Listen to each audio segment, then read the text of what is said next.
Welcome back to Career Cafe, a place where teenagers ask experts. Today, we have invited a history expert over to dabble through historical archives, museums, and archaeological sites to consider whether historians even have a real job or not. While making our way through a glazed donut, we'll be exploring what it means to be a historian in India. We'll investigate whether archaeology is as fun in practice as seen in Indiana Jones. And lastly, for the pragmatists out there, we'll discuss whether a degree in history truly provides an advantage in civil service examinations. I'm your host Ashi, and I look forward to getting answers to all your great questions.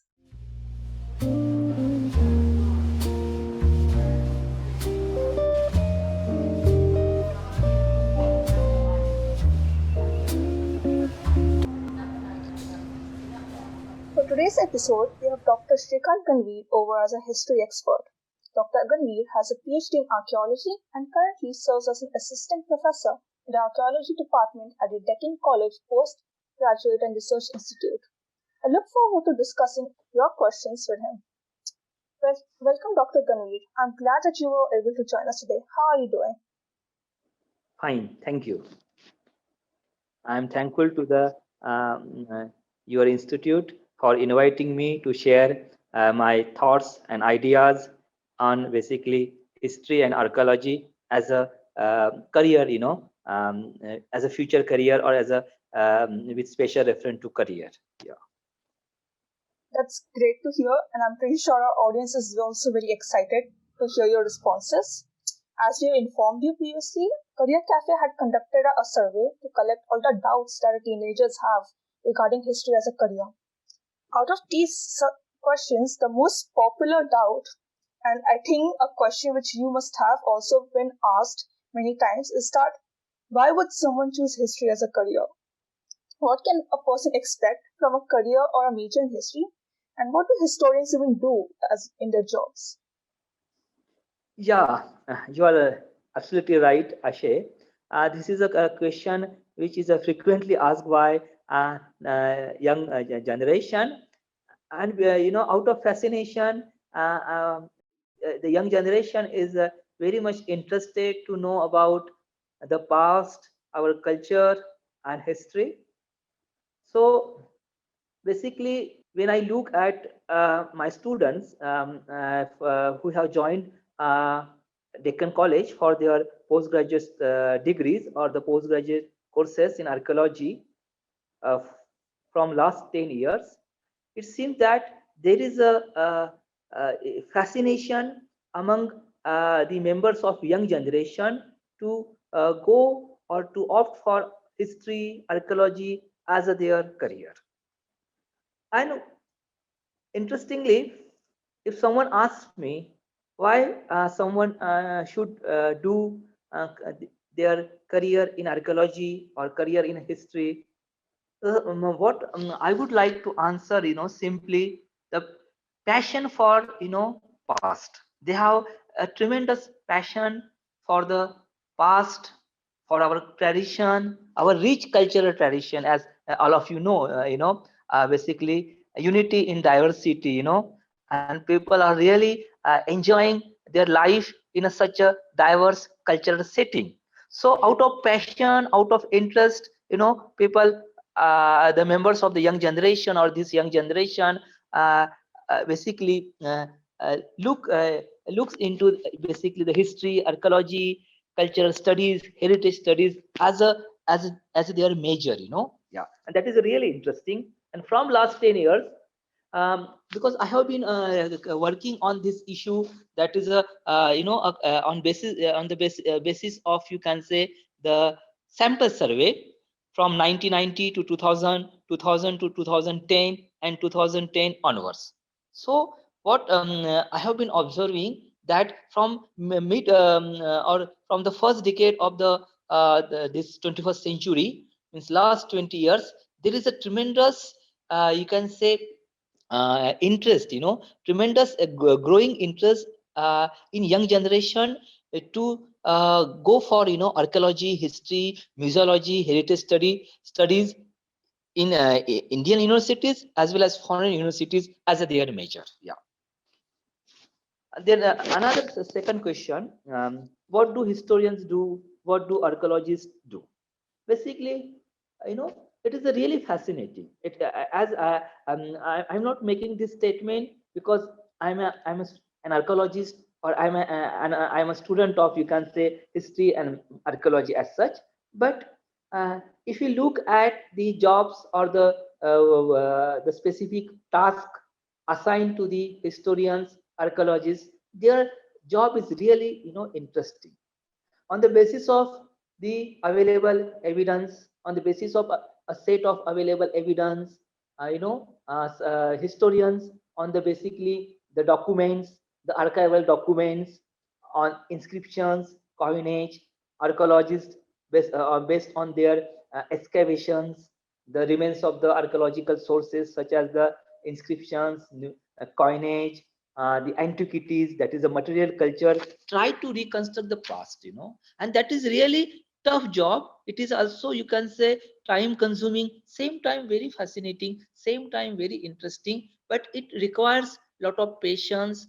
And recent days, especially when I talk about in the fields of archaeology or museology, now the technological advancement, has come forward, to support basically the historical studies or the studies carried out in the fields of history, archaeology, museology, conservation. So now the these subjects, they are not confined to only social sciences or the disciplines related to the humanities. So now, in the age of interdisciplinary or multidisciplinary studies, the different sciences, physical sciences, and as well as the biological sciences are also playing an important role to reconstruct the past.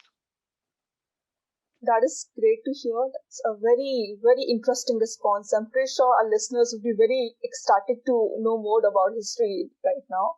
And you have mentioned that there's been an increase in history students coming up for history majors and following up for history doctorates in recent 10 years.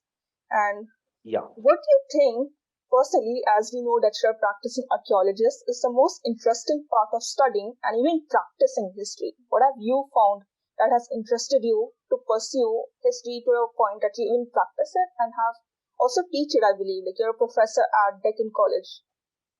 Yes. So basically, in the last 30 40 years, or last 20 to 25 years, as we notice, there are major modifications in our curriculum, and students who are generally opting for either state boards as well as, you can say, CBSE, international board, IB, where you will find that, the different aspects of history, then either ancient history, medieval history, or archaeology like prehistory, the human evolution, proto-history, that is the Harappan civilization. So all these different topics, have been introduced in the syllabus or in a curriculum, which basically from the there, you can say, when the students are generally studying in their fifth or sixth standard, what we find, from 6 7 standard, they eventually develop their interest, to know their past of their country, to basically to understand their past, understand their cultural heritage, or tradition, of their country, region, and the world, when we talk about the human evolution, so probably this is a very, you can say, the welcome addition, and it is a really a great initiative taken by the basically the academicians who have formulated or who have revised the, syllabus, especially the at the high school level, as well as, you can say, the junior college level. So because of that, from the age of 12, generally in the range of age like 11 to 13 years, generally the young generation starts to develop their interest, in history, in archaeology, in anthropology, as well as paleontology, like dinosaur, the human evolution, and how the human beings started to get settled. What was the Stone Age? what was the man doing in the Stone Age, or what was the life of the man or human beings in the Stone Age. So these are the, you can say, the topics which eventually develop, the interest as well as fascination in young generation. For me, being a teacher of archaeology, the most interesting part is basically when we basically practice, when we are working in the field of history, archaeology, and on the basis of only few available, you can say, evidence, the few pieces of evidence, when you try to reconstruct, the history, it is a really a kind of the one really becomes so happy, and one really enjoys that. Okay, you are a part of the team which try to solve this kind of the mystery, or trying to solve the missing link, or trying to connect, you can say, the different phases of cultural past, or different phases of the civilization, the missing links, once the new evidence is available. So that is your a complete involvement as a one who is trying to reconstruct the past is a really, you can say, fascinating and enjoyable for any student of history, archaeology. It almost sounds like an investigation job to find out the bigger meaning of our civilization, studying history and Yes. practicing archaeology in particular, which is must be pretty difficult in India. Like we all know that movies depict historians and archaeologists having a very easy life, but I think you could tell us more about what challenges in reality do experts in this field face. No, generally, overall, we find that it has been depicted through the narratives, either the electronic media, the different serials, or the different, you can say, the movies, the life of historian or archaeologist is so simple, but that is not the case. Uh, it is a really difficult task. There are many challenges before historians as well as archaeologists. And sometimes, we face a different kind of situation. And if the historians or the archaeologists lose their patience, and their devotion, so probably we will find that, probably the results will also get, suffered, or they will also get, you can say,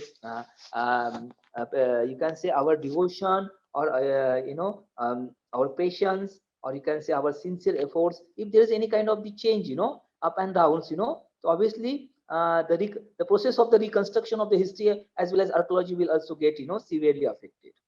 So for historians, they have to sit, they have to, spend time in the museums, in the libraries, in the archives, read the documents.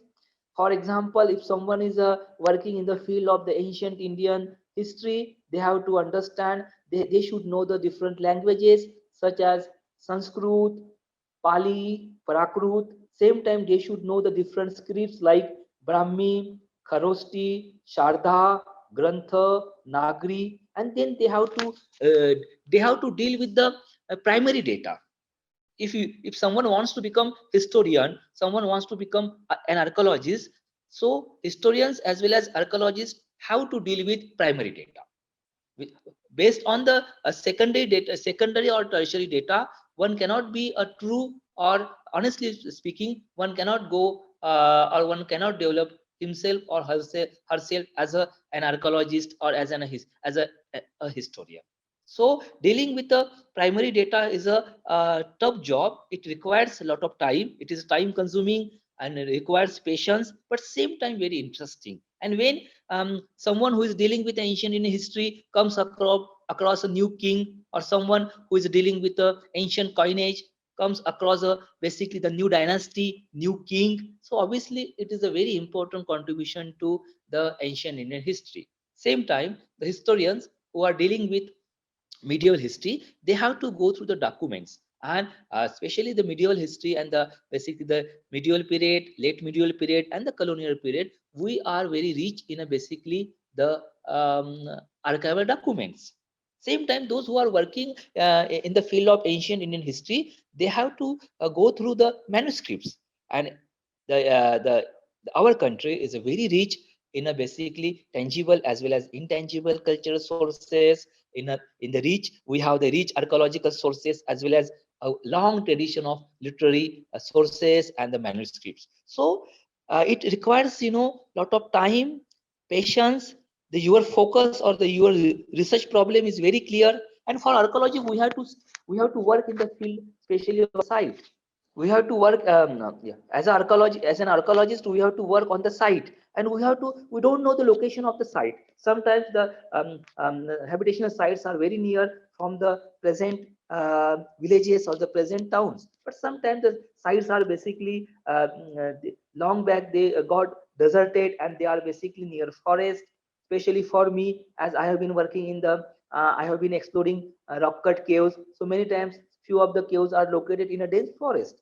So really it is a tough job, same time interesting to explore the region, to carry out the survey. And once you find new sites, new habitational sites, or on the basis of the archaeological evidence, you can talk about the new culture present, which was present in a particular region. So the new finding of new rock cut caves, new temples, new religious monuments help us to throw light on the basically the religious history of ancient period or medieval period. So it is a what we see that the job of historians or archaeologists as narrated through the different kind of media, like very easy going life. That is not the case. So we have to take hard, we have to take sincere efforts. It is a really, you can say, we have to spend time on the especially in the case of archaeology, away from our home. So that is a really, you can say, the tough time. Sometimes, especially as I have been engaged in the excavation of Nagardhan, which was the ancient capital of the Vakatakas. So obviously, I had to stay, or I stayed at least 1 or 2 months away from my family. Again, sometimes we have to do work in a summer. Especially, I'm also part of the as a co-director of an important Buddhist sites early historic period located in Telangana. So with the collaboration of Department of Heritage Telangana, Government of Telangana, I am co-directing the project. So last year, in 2019, we carried out our excavation from the month of February, and it was continued till the June. So just think how it was difficult to carry out excavation work in the month of April and May, where there was, summer was at its extreme level. So when the temperature was 43, 44 degrees Celsius, sometimes more than that. So we work, even in a 45, 46 degrees Celsius temperature, from obviously our working hours were different, but working from 6 a.m. to 11:30 or sometimes 12 o'clock was really a tough job. But that also that was a kind of the experience, and it also, you can say, very enjoyable. I really enjoy the days, either working in the region of Vidarbha in the month of March, also in Telangana in the month of April and May. So what generally, as you know, that it has been thought that the life of historians or archaeologists or those who are basically working in the field of cultural studies or and heritage studies is a quite easygoing life. That is not the case. Historians have to spend a lot of time to decipher to read the documents, to decipher the evidence, to decipher the inscriptions, to decipher the manuscripts, and that is also uh, tough job. And so the life of the both historians as well as archaeologists is not so easygoing. Yeah.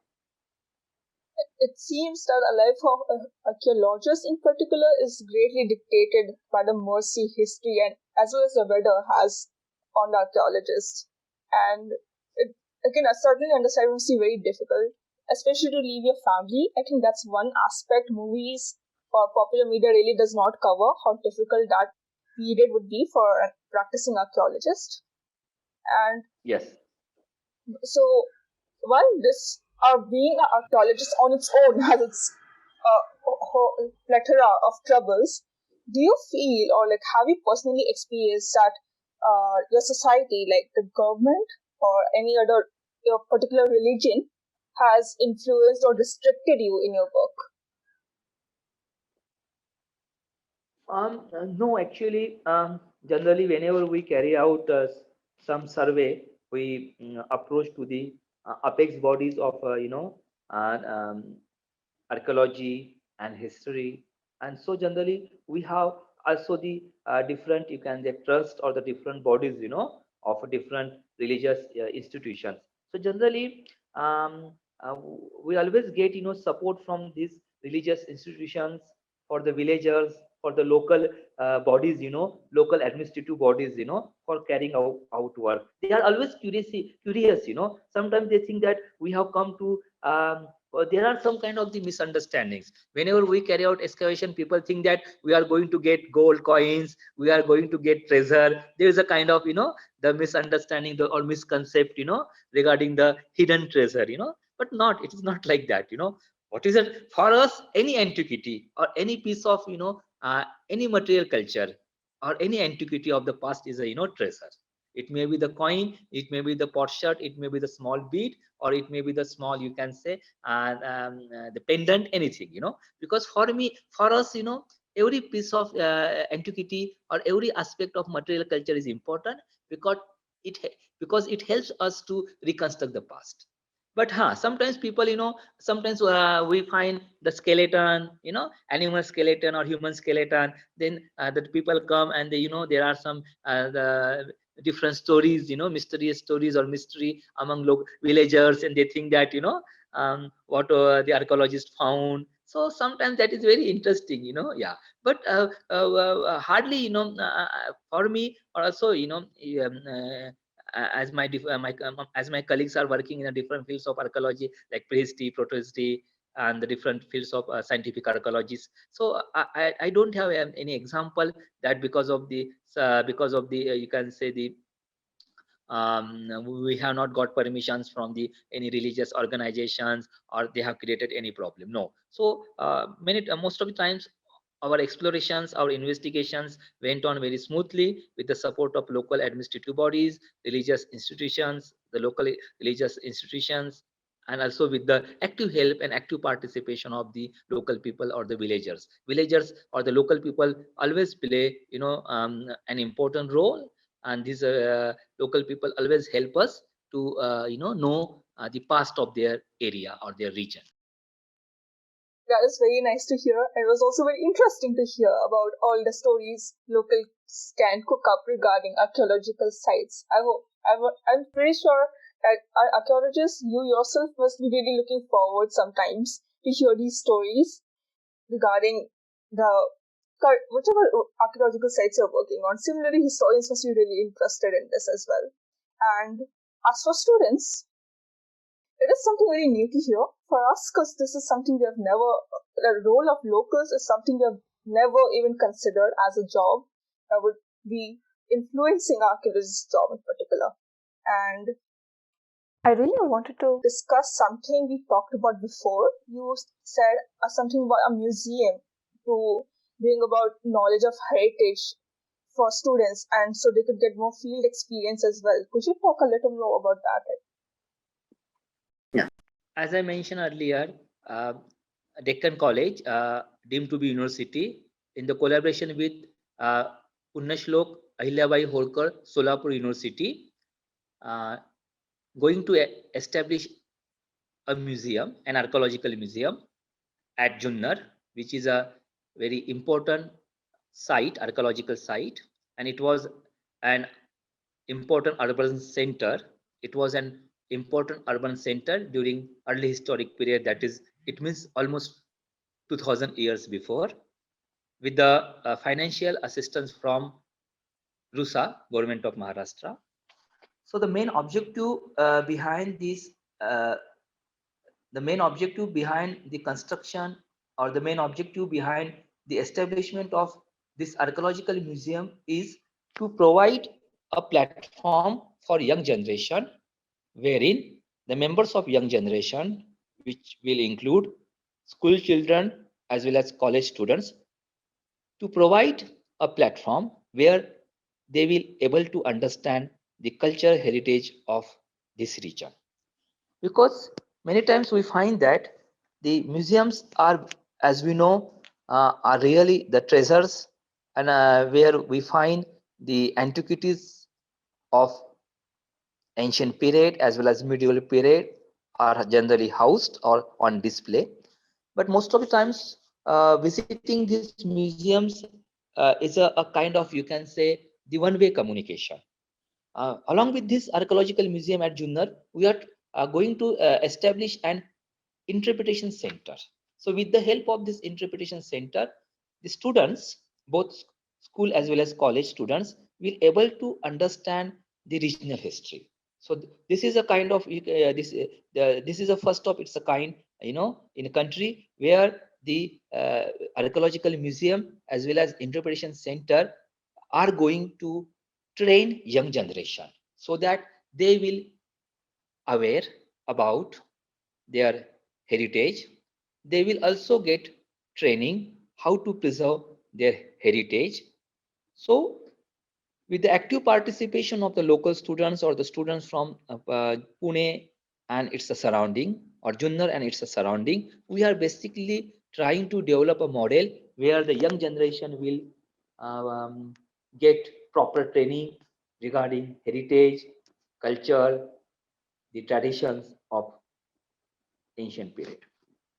And as I would also like to share that the active participation of my students during the establishment of archaeological museum and interpretation center. As we know that generally internship program is not being allowed, on a large scale for the UG or PG students, in our country. So in the especially in the fields of heritage studies, museology, cultural studies, or in the fields of history and archaeology. So we both investigators, Dr. Maya Patil from Solapur University and myself representing Deccan College, we started the internship program for our postgraduate students. And also during the lockdown period, uh, our postgraduate students really enjoyed, working on Junnar project, and they really collected material from different sources, obviously from different websites and different e-sources, and in a group, because I have assigned different topics related to the history of Junnar, the history of humankind, the history of, you can see, the ancient Maharashtra. So that was a group activity, and many students under this supervision of our, you can say, the research staff really work hard and prepared a piece of information, a piece of, you can say, these students prepared a write-up based on their researches. So that is really interesting, and it shows that if we provide such opportunities to young generation during their undergraduate or postgraduate studies, they really come with full devotion, and really they do, hard work, and they prove their talent, their abilities, on a such, you can say, a very high level. So I'm very happy with the active participation, as well as because of their sincere efforts and full dedication in basically unearthing the past, the reconstructing the past. This sounds like a very beautiful project, and like you mentioned that this project was financed by the government, I believe. Yes, it was financed by Rashtriya Uchchatar Shiksha Abhiyan, RUSA, uh, now under uh, Ministry of Education. Earlier, it was under Ministry of Human Resource Development and supported by Government of Maharashtra. So our project has been financed by RUSA, Government of Maharashtra. It also stands as a very eminent example how much our government has helped in the exploration of our past, which is very, very exciting to know. It is these background things which the media doesn't really portray are also very, I think, influential as a role in a historian, and particularly an archaeologist and educator. Now, you've also mentioned about the active role of your students in this project, which is really nice to hear, and all the internship opportunities they got and how they proved themselves to be very a very valuable asset in this. Do you feel that there are certain skill sets or certain educational qualification and these field experiences that really contribute in a career of a historian or in a career of archaeologist? Do you feel these attributes are very necessary for a student to have? Yeah, such exposure to field studies as well as basically their experiences in a different internship programs or projects really help them to pursue their career in the field of archaeology. But they generally have the students who are expected to pursue their career in the field of history or archaeology should have master's degree in different topics such as master's MA in archaeology, MA in history, and besides the masters in history and archaeology. If someone wants to pursue their career in a museology, conservation, art history, they should have master degrees in a respective topics, such as a masters in a conservation, masters in museology. So we have masters in anthropology. So we have basically the master degree, that is a postgraduate degree is an essential qualification. If someone wants to pursue a job of teacher, or you can say a job of assistant professor onwards, so the UGC NET exam has been compulsory. So even someone wants to pursue their further research or research for their doctoral degree such as PhD, so one should clear or one should qualify UGC's NET exam. That is, yeah.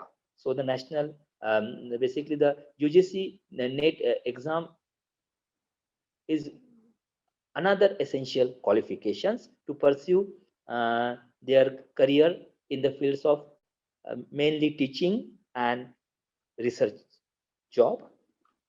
Those uh, besides job opportunities in the fields of teaching and research, there are also few upcoming job opportunities in the field of museum, as a museum curator, as a conservator, also as a tour organizer, or basically a tour organizer of heritage tourism, or basically a coordinator of workshops which are fully dedicated to heritage studies. So like 80s or 90s of last century, that is the 20th century, now the entire picture has been changed. So now there are not very restricted or few job opportunities. Beside the jobs in government agencies such as Archaeological Survey of India or different museums or different state or central government organizations of historical studies, young generation can develop themselves in a such manner that they can further go in a different sector such as a tourism, heritage education, and lead as a leaders or lead as a coordinators of um, tourism projects, research projects, or heritage studies project, or the projects related to conservation and preservation of heritage. Essentially, I think the field of history has been greatly diversified that every history lover would find something that would suit their needs and suit their interests, which is very well to know. And there's something I wanted to discuss, and I think something you have noticed as well is the interest in UPSC examination for majority of history majors. As far as I can see in my vicinity, that many people hope to crack the UPSC exam after having a major in history. Do you think that this trend has something? Could you just elaborate more on this trend? Have you seen it in your students as well, like the students that come to you? Have they also a desire to become an IAS officer or IFS officer? Yeah, what I have observed after completion, what I have observed after completion of graduation in any discipline, either in the fields of medical science or engineering or management, or also in the social sciences or humanities, many of young many of the students who are aspire many of the students who are willing to join civil services would like to opt for history as a major because of their interest. And uh, I think because of their interest to know the past, to know their culture, to know their diverse cultural traditions and the diverse cultural heritage, many of these science uh, graduates, the engineers, or those who have successfully completed their UG course in a medical sciences, those who have completed their UG in a medical science, they opt for history, and that is really fascination. That is a really fascinating. So sometimes I also wonder the why these students, uh, are interested to study history, because sometimes what I find it is a little tough to what I find it is a little tough to score high. Sometimes I find it is a little difficult to score good marks or high score in history. Yeah, because one has to remember the different civilizations, different time periods, then different dates. So besides the different theoretical models, and the different events, the factors or the reasons responsible for such a events in the past or in the medieval period, one has to remember lot of things. So one should be very particular in keeping record, or one should be very particular to remember all past events in a chronological orders, the dates, the historical figures or the historical persons who were involved in all the historical episodes. So it is technically it seems little, you can say, it's technically it seems little difficult, but it is same time it is fascinating to see that there is an increase, uh, or there is a increasing trend or growing trend among the members of young generation to opt history as a major for different, either the civil services or the exam for the civil services, either at central levels such as the UPSC, or you can say at different state levels. Yeah. Which is seems a bit very contradictory, as I think many people would take history believing it would be easier to score, but it turns out it's more difficult to score using history Yes. in UPSC. Yeah, well, that's a great insight. I think that's something I didn't know and really proved very insightful to our listeners as well.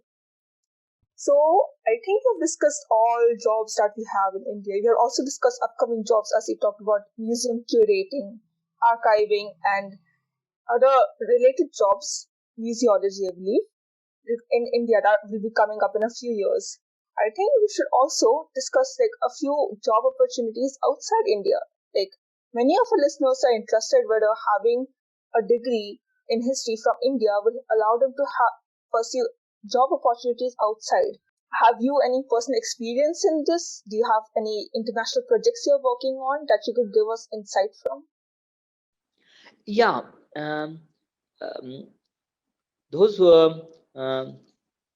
for I think there are also employment opportunities available at international level for those who have taken history major or archaeology major, especially in universities, international universities, um, located in European countries or in the United States.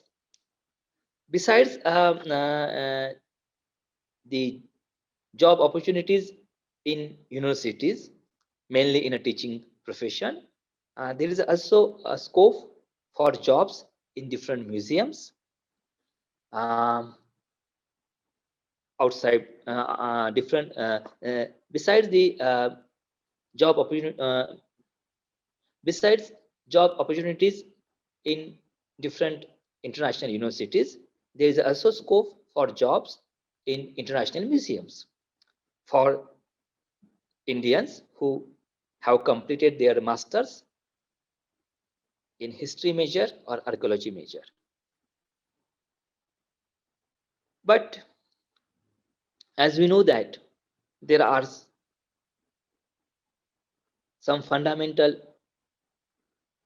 differences in the educational pattern or in educational system. So the students who completed their masters in India, or the students who have completed their masters from Indian universities, have to undergo master course in archaeology, history, or different branches of heritage studies or archaeology according to their specializations, and then they become eligible for pursuing their doctoral degrees. Sometimes after completion of their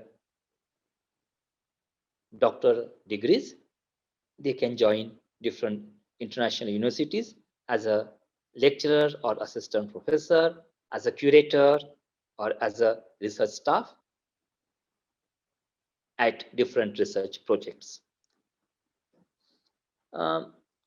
As I have been working on cave temples of the Deccan region, which is an international collaboration with Ministry of Culture,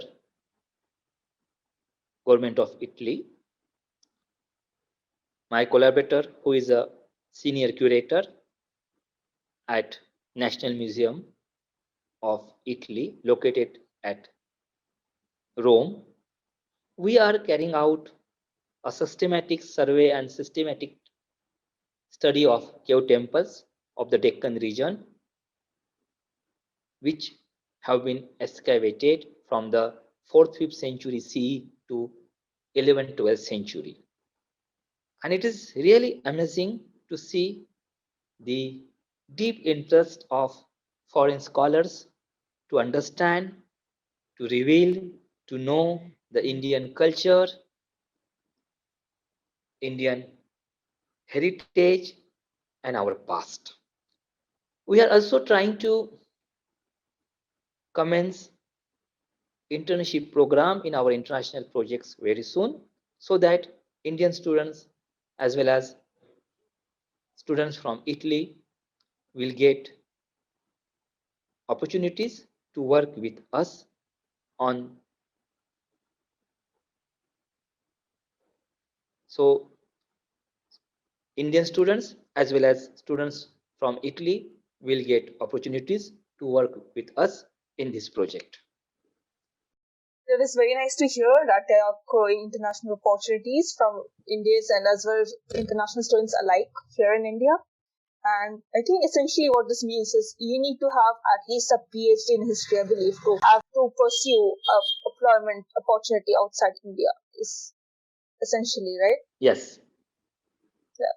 So I think that's the case for any subject. Like you need to have a pretty high qualification to reach international opportunities. Well, that's very great to know, and that's the final question we had. Thank you, Ganveer sir. It was a very insightful interview with you. I personally learned a lot from this interview. I'm pretty sure our audience will also find this very interesting when they listen to it. And thank you so much just for taking time out and coming to this interview. Thank you very much. Thank you. Thankful to you and your institute for inviting me to share my thoughts on history and archaeology as a important subjects to understand the past. Thank you very much.